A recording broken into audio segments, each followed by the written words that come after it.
With spring around the corner and our eyes being drawn towards the shoots of green turning up around us, it's hard to deny the urge is within to dust off the old green thumb. Perhaps it's also a good time to think about our lives and ask the question, how is your garden? Welcome to this 2-mile stretch, April 2010, Episode 3.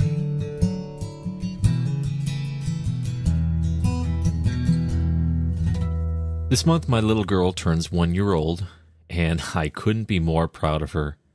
Taking great pride in seeing her learn so many new things, discovering so many new wonders in the world, and growing up like a tulip shooting out of the soil towards the sun. She is my pride and my joy. Just ask anyone who knows me and they'll heartily concur. As a father, I've noticed a strong metaphorical connection between being the parent of a child and tending to the flowers in my garden. Over the years, I've had beautiful gardens filled with dozens of perennial varieties, and have had what I call domesticated jungles, a garden where weeds have choked out any and all potential for beauty. It probably goes without saying that the neighbors would prefer the former over the latter, neatly orchestrated groupings of flowers over the clutter of weeds gone wild.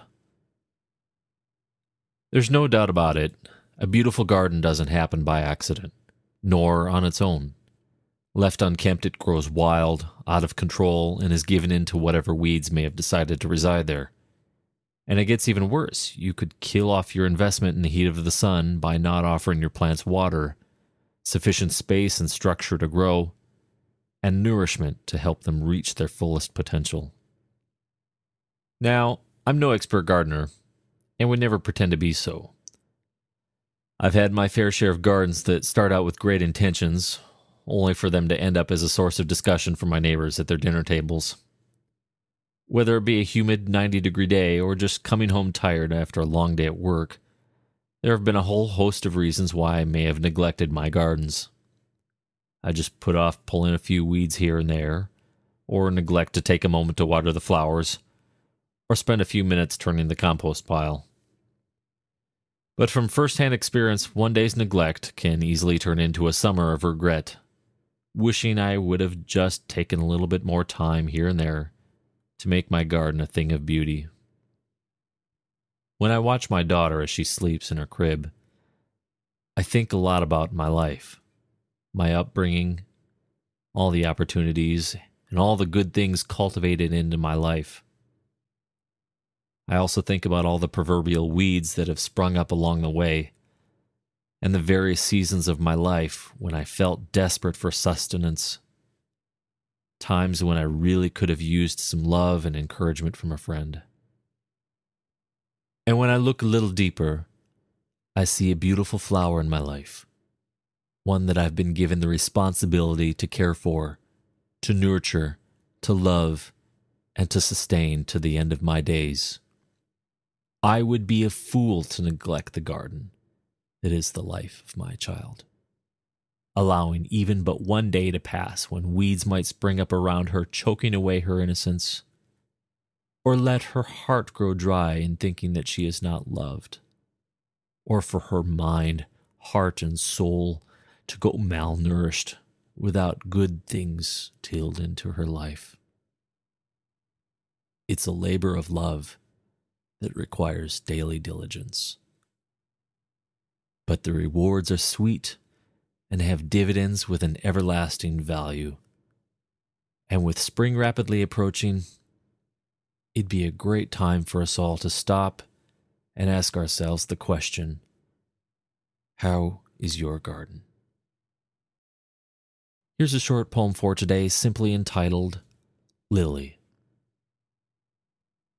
With the seed buried deep in the soil, a beautiful story is being told, filled with mystery, wonder, and toil, as radiant petals and stems unfold. We've some inclination of what she'll be like, visions of who we hope her to be, reaching, growing, and emanating light with her many intricate subtleties. We labor each day, tilling and nurturing the earth, offering sustenance and life for her to grow. For we want to see her stand firm in the worth, instilled with the hope and the love that we sow.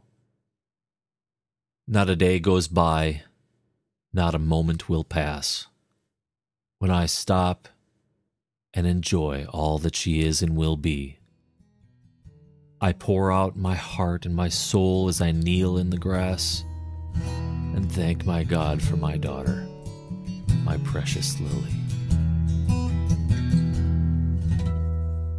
The featured song this month is called Your Face, something I wrote for my daughter on her first birthday. Happy birthday, Lily.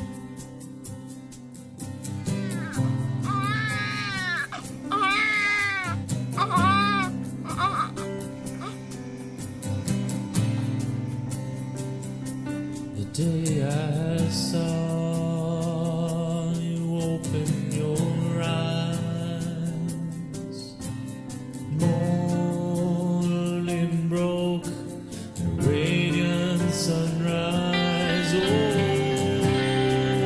overwhelmed by the gift in my hands, so much joy I could hardly stand.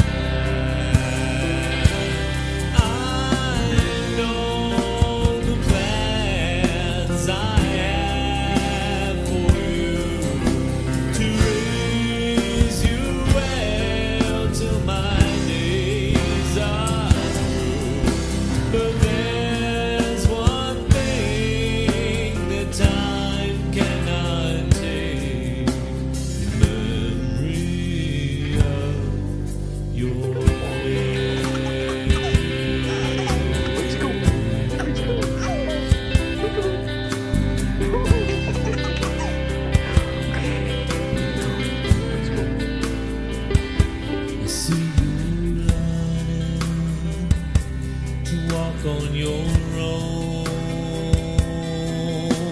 and can't believe how much you have grown.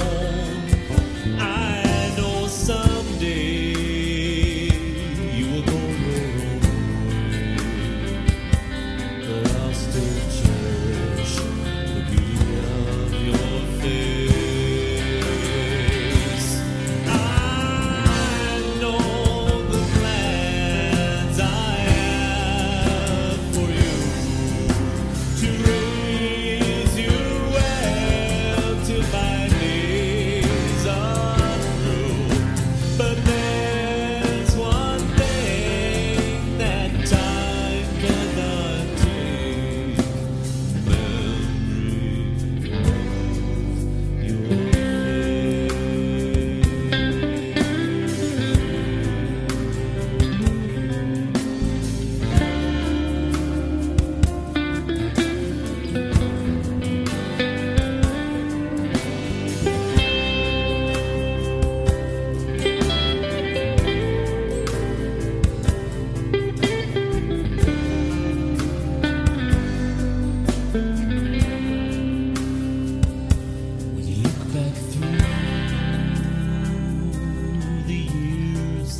somehow last, that there's one thing the world can't replace, the beauty of a little girl's face.